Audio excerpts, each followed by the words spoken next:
Assalamualaikum warahmatullahi wabarakatuh. Pada kesempatan kali ini kita akan belajar teks biografi sebagai materi kelas 10 SMA. Teks biografi adalah jenis teks yang menjelaskan tentang kehidupan seseorang secara lengkap dengan tujuan menyampaikan kepada pembaca tentang kehidupan seseorang secara jelas. Dalam hal ini, penulis bisa memilih bagaimana tokoh akan disampaikan pada pembaca. Ciri-ciri biografi, yang pertama memiliki struktur orientasi, peristiwa atau masalah, dan reorientasi. Yang kedua, memuat informasi berdasarkan fakta dan disajikan dalam bentuk narasi. Tentu karena teks biografi ini menjelaskan tentang kehidupan seseorang, harus kita susun berdasarkan fakta. Yang ketiga, faktual, karena berisi pengalaman hidup tokoh yang diceritakan dalam biografi tersebut. Struktur teks biografi terdiri dari orientasi, peristiwa penting, dan reorientasi. Orientasi menceritakan siapa diri tokoh, kemudian peristiwa-peristiwa penting yang dialami dalam hidup tokoh, dan yang terakhir adalah reorientasi, yaitu akhir hidup tokoh atau masa tua tokoh. Pola penyajian teks biografi ini seperti cerpen. Kalian juga dapat menganalisis alur, sudut pandang penceritaan, gaya penceritaan, fokus penceritaan, dan penggunaan bahasa dalam teks biografi. Karena pada sebelumnya di sini ada penggunaan bahasa dalam teks biografi, sebenarnya teks biografi itu juga memiliki kaidah kebahasaan. Yang pertama adalah pronomina atau kata ganti, yaitu kata-kata yang menjadi pengganti nama orang atau nama benda. Kata ganti dapat digunakan sebagai kata penunjuk. Hal ini sesuai dengan pendapat yang mengemukakan bahwa kata rujukan atau kata penunjuk adalah kata ganti yang digunakan sebagai rujukan kata sebelumnya. Kata ganti ini dibagi menjadi 3, yaitu kata ganti persona pertama, kata ganti persona kedua, dan kata ganti persona ketiga atau kata ganti orang pertama, orang kedua, dan juga orang ketiga. Nah, pada teks biografi ini, yang paling menonjol adalah kata ganti orang ketiga tunggal, ia atau dia, atau beliau. Kata ganti ini digunakan secara bervariasi dengan penyebutan nama tokoh atau panggilan tokoh. Jadi bisa kita variasikan. Gonta-ganti seperti itu penyebutannya di dalam teks. Yang kedua, banyak menggunakan kata kerja tindakan. Fungsinya untuk menjelaskan peristiwa-peristiwa atau perbuatan fisik yang dilakukan oleh tokoh. Contohnya belajar, membaca, berjalan, dan melempar. Jadi kegiatan-kegiatan itu kan bisa kita lihat atau kita bayangkan seseorang melakukan kegiatan belajar, seseorang melakukan kegiatan membaca, seperti itu ya. Beda dengan kata kerja mental. Di sini dia menggunakan kata kerja tindakan, di mana kegiatannya itu bisa kita lihat jika seseorang sedang melakukannya. Yang ketiga, banyak menggunakan kata adjektiva untuk memberikan informasi secara rinci tentang sifat-sifat tokoh. Contohnya, kata sifat untuk mendeskripsikan watak tokoh antara lain yaitu jenius, rajin, ulet. Dalam melakukan deskripsi, seringkali penggunaan kata sifat didahului oleh kopulatif adalah merupakan. Yang keempat, banyak menggunakan kata kerja pasif untuk menjelaskan peristiwa yang dialami tokoh sebagai subjek yang diceritakan. Contohnya diberi, ditugaskan, dipilih, seperti itu. Itu adalah contoh kata kerja pasif.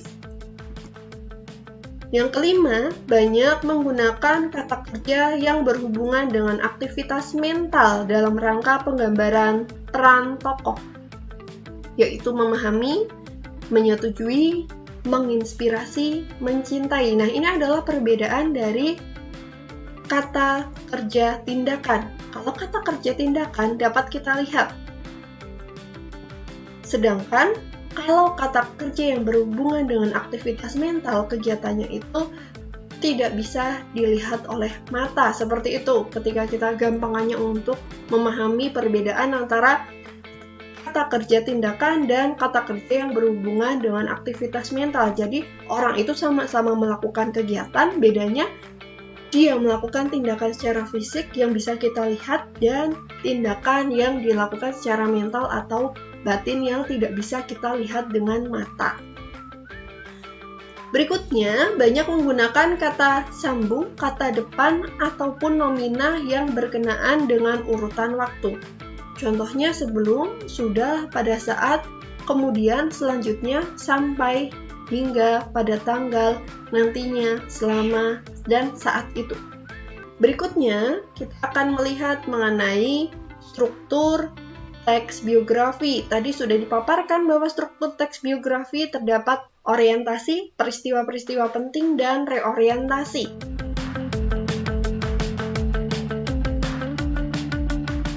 Di sini ada contoh teks biografi Sri Sultan Hamengkubuwono ke-10.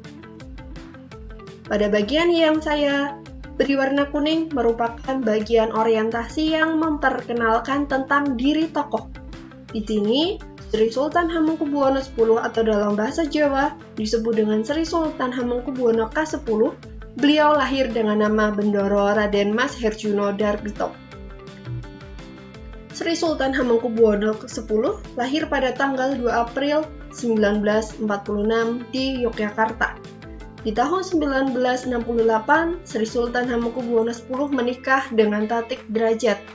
Kemudian, pada tanggal 7 Maret 1989, beliau dinobatkan sebagai Raja Kesultanan. Pada paragraf berikutnya, Sri Sultan Hamengkubuwono X atau yang sering disebut dengan Sri Sultan HBX adalah Gubernur Daerah Istimewa Yogyakarta, saat ini masih aktif menjabat.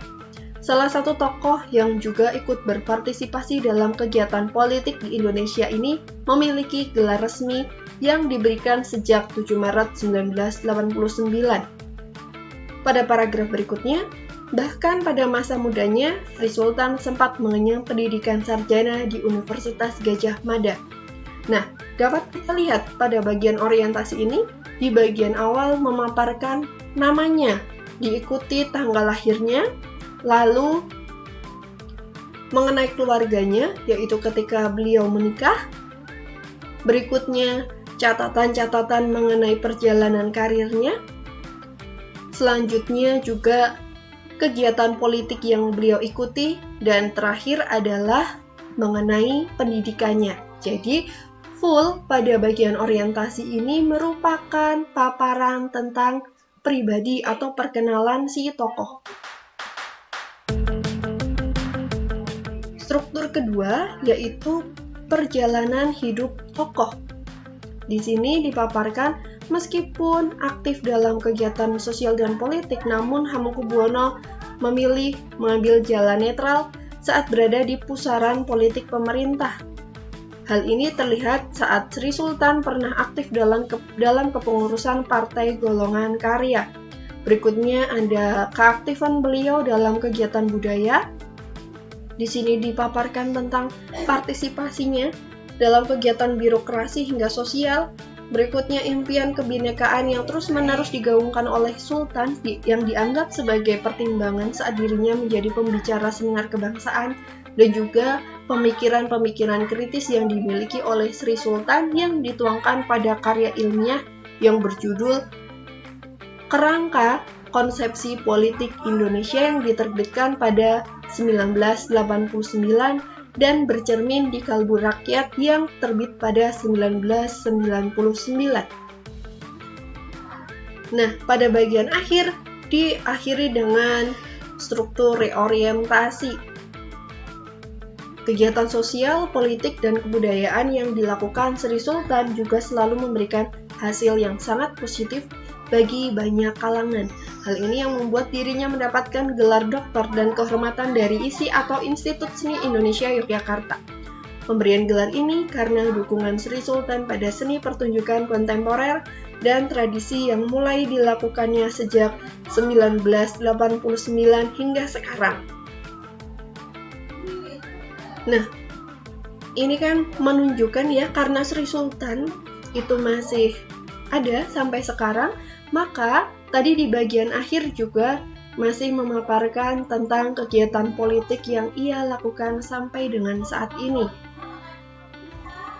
Namun, jika tokoh yang dipaparkan itu sudah meninggal, mungkin pada bagian akhir kita tuliskan mengenai bagian akhir hidupnya, yaitu penyebab atau kapan di mana beliau meninggal, seperti itu.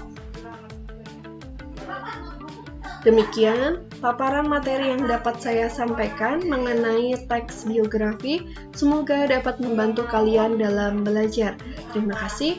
Wassalamualaikum warahmatullahi wabarakatuh.